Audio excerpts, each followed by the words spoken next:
Kemudian besok pagi Nabi SAW bertanya, wahai Abu Hurairah, apakah yang berlaku semalam?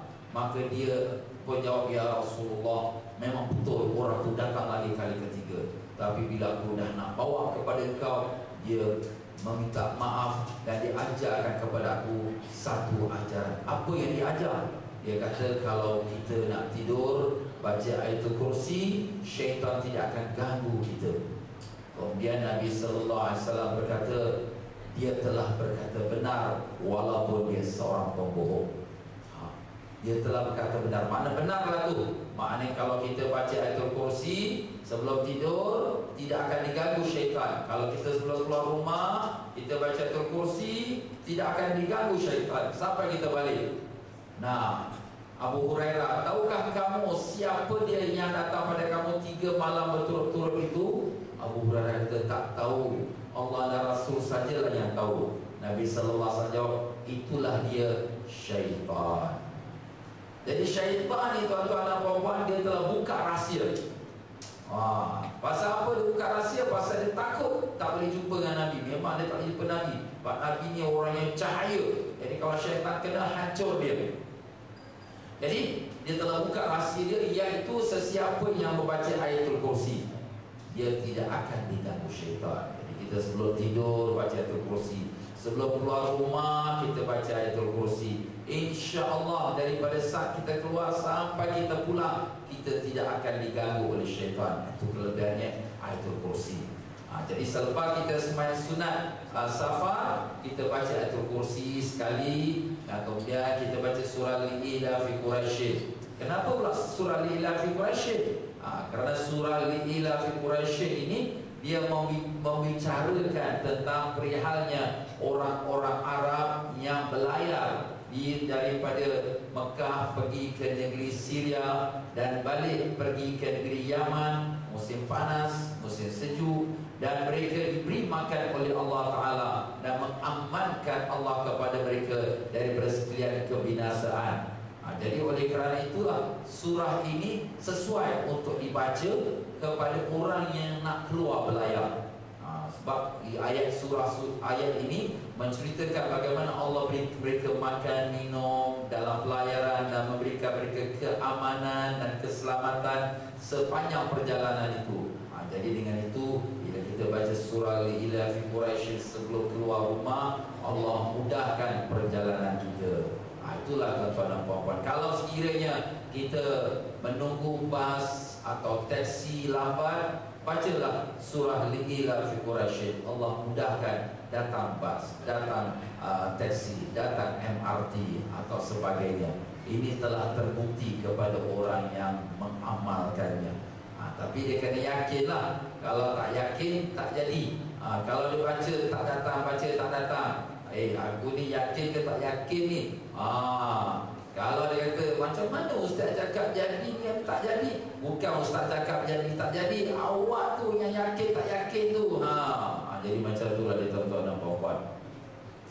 Begitulah dia, tuan-tuan dan puan-puan. Setelah daripada kita pun dah baca ayat kursi dan Li-Ila fi Quraisyin, kita pun berdoalah dengan penuh ikhlas kepada Allah. Minta Allah selamatkan perjalanan kita, minta Allah jauhkan balak dan malapetaka, minta Allah SWT selamatkan anak isteri kita, keluarga yang ditinggalkan, ya. Jangan kita letakkan kita punya yakin kepada manusia. Jangan kita letakkan yakin kita kepada package. Yang kita letak yakin kita kepada airline, kepada hotel. Jangan. Aku package aku best lah. Aku yang package hotel best lah. Aku yang package VIP first class lah. Jangan. Allah Ta'ala boleh jadikan apa saja kehendak Allah Ta'ala. Berapa ramai orang yang kapal terbang, na'udzubillah, kapal terbang jatuh terbalik.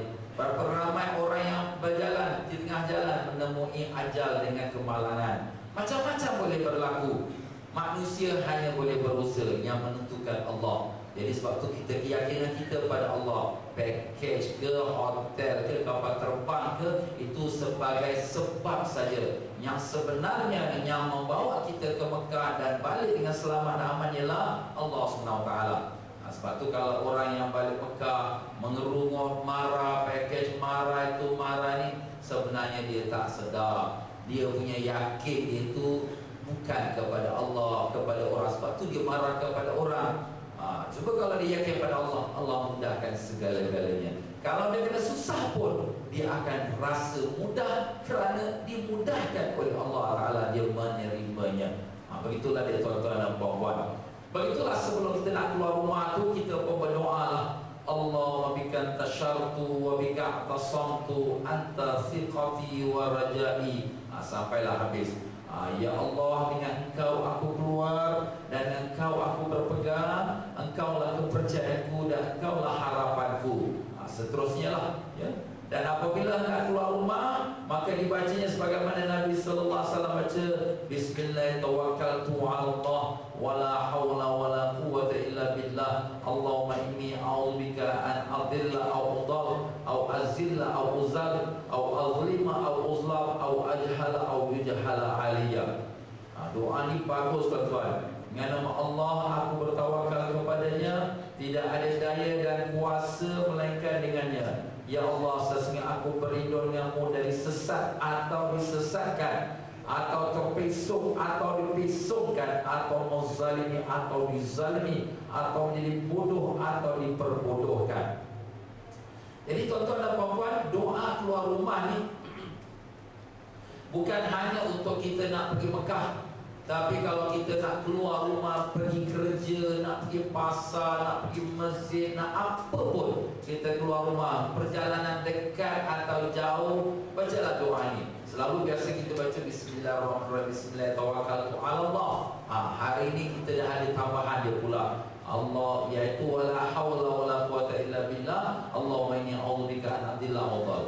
Pernah ada satu orang kawan, dia cerita kepada saya, ada satu kawan jahat ni cuba nak mensihirkan seorang kawan dia yang lain. Tetapi bila kawan yang lain tu yang disihirkan, tak kena sihir tu. Tiap-tiap hari disihirkan, tak kena juga. Jadi akhirnya kawan yang jahat ni pun dia declare, dia bagi tahu kepada kawan yang dia niat jahat, aku ni sebenarnya ada nak buat perkara sihir pada kau, tapi tiap-tiap kali aku buat pada kau, dia ditolak. Apa ilmu yang kau pakai ni?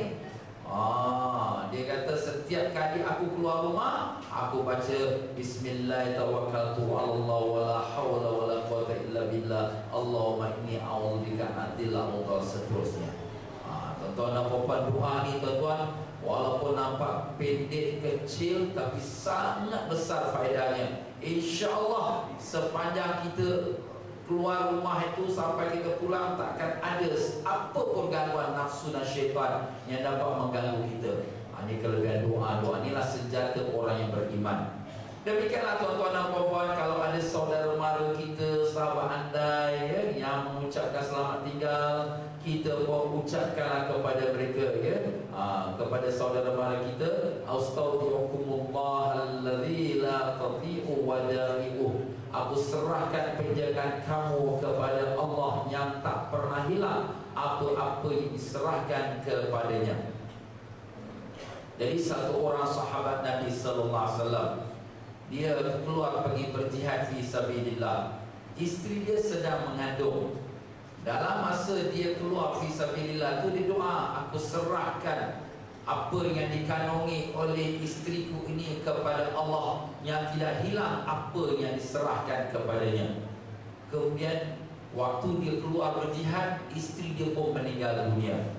Selepas dia pun pulang, dia pun baru dapat tahu. Sebab zaman dulu tak ada handphone tuan-tuan ya. Jadi dah balik ke negeri, baru tahu isteri dah meninggal, dah 2 minggu dah meninggal. Kesian. Pada malam itu dia bermimpi anak dia yang dikandung oleh isterinya sedang menangis di dalam kubur, minta supaya ayah keluarkan. Dia pun bangun daripada tidur terkejut, betul ke mimpi ni? Kemudian dia pun pergilah ke kubur. Dia gali kubur tu balik. Sebab kubur di Mekah ni tuan-tuan, dia bukan macam kita timbus terus, tak ada.